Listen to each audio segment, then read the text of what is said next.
Halo fellow YouTubers, welcome back to Triple N Channel. Nama saya Chris. Di awal video ini, fellow YouTubers sudah melihat topik yang akan kita bahas di video kali ini. Sebelum kita mulai, inilah kopi yang saya minum hari ini, Spring Day Blend dari Starbucks. Cheers semuanya ya. Enak banget ini kopi. Saya belum lama mau ngebahas mengenai kopi ini, saya belum lama minum, tapi hari ini kita puas-puasin aja karena kopi ini adalah limited edition, hanya nongol setahun sekali ketika mau memasuki musim semi atau springtime.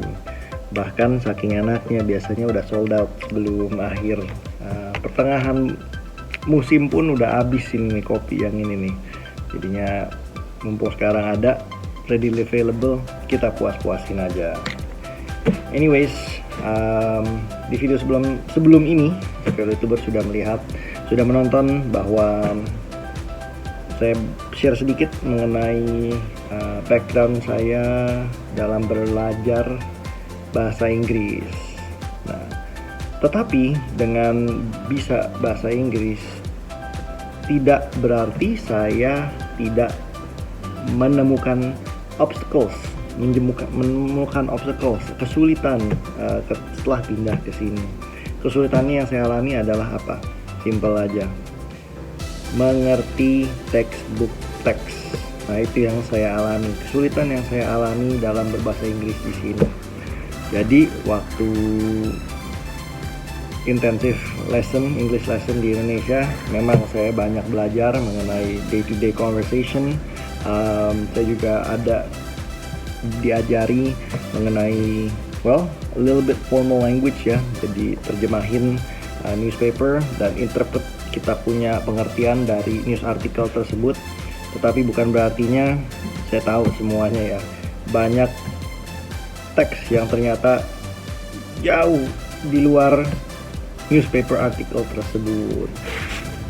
Nih salah satu buku yang begini tebelnya, jadi yes, hurufnya kecil-kecil, tapi for the most part saya banyak mengerti. Tetapi ada certain words yang di tengah-tengah atau udah mau menjelang akhirnya di sentence tersebut yang membingungkan, jadi saya tidak mengerti.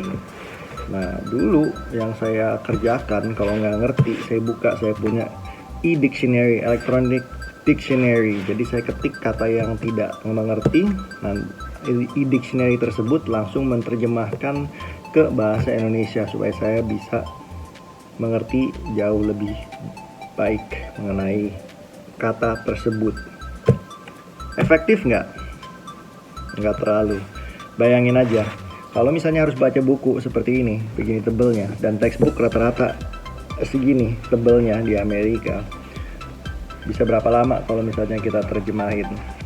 Awal-awal memang ya itulah yang saya limitation yang saya harus hadapi, saya jalanin satu persatu. Tapi lama kelamaan gerah juga terjemahin satu persatu.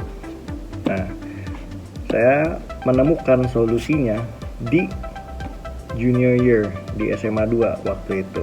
Saya ngambil kelas yang namanya speed reading atau power reading.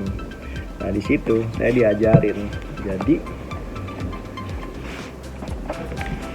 taruh jarinya di bawah sentence yang kita baca, terus kita baca cepet. Nah, seperti ini. Nah, memang ada kelemahannya karena dengan baca cepat seperti itu kita hanya mendapatkan the essence.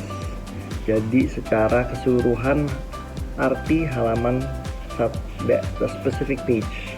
Kalau mau yang detailnya ya kita harus baca satu persatu dan terjemahin.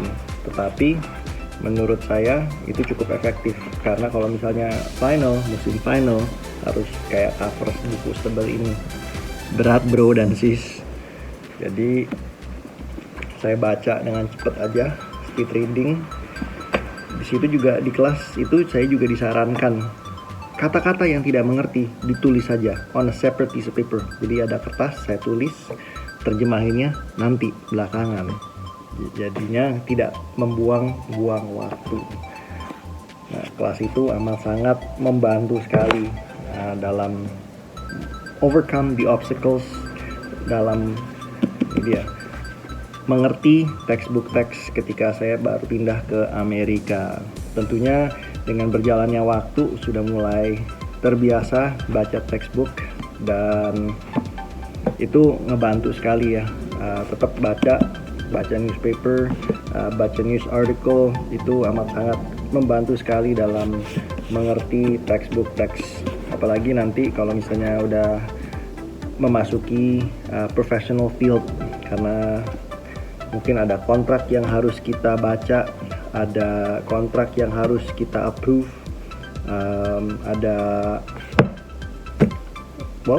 ketika kita masuk kerjaan pun ada sets of rules and regulation, companies rules, internal rules yang kita harus mengerti. Nah, itu penting sekali kita go over, kita mengerti. Jadi itulah obstacles yang saya hadapi dalam handle bahasa Inggris ketika pindah ke Amerika. Berbahasanya day to day conversation oke, menurut saya oke. Tapi kesulitannya di textbooknya tersebut. Tapi fortunately saya berhasil menemukan caranya dalam menangani obstacle tersebut. Kalau YouTubers mungkin bisa belajar dari saya dengan mengambil speed reading atau power reading kelas tersebut, karena itu efektif buat saya. But hey, ini disclaimer aja ya. What work for me may not work for you. Jadi kalau misalnya nggak cocok, jangan salahin saya. What works for you may not work for me, gitu. Jadi saya hanya membagikan saya punya pengalaman saja ketika pindah ke Amerika, bahwa yes, ada kesulitan yang saya hadapin, dan fortunately I was able to overcome that. Ya, anyways, sekian dulu video kali ini ya. Sebelum kita pisah, jangan lupa untuk like dan subscribe ke Triple N Channel. Other than that, be well, be good, dan stay healthy. Cheers semuanya. Ciao.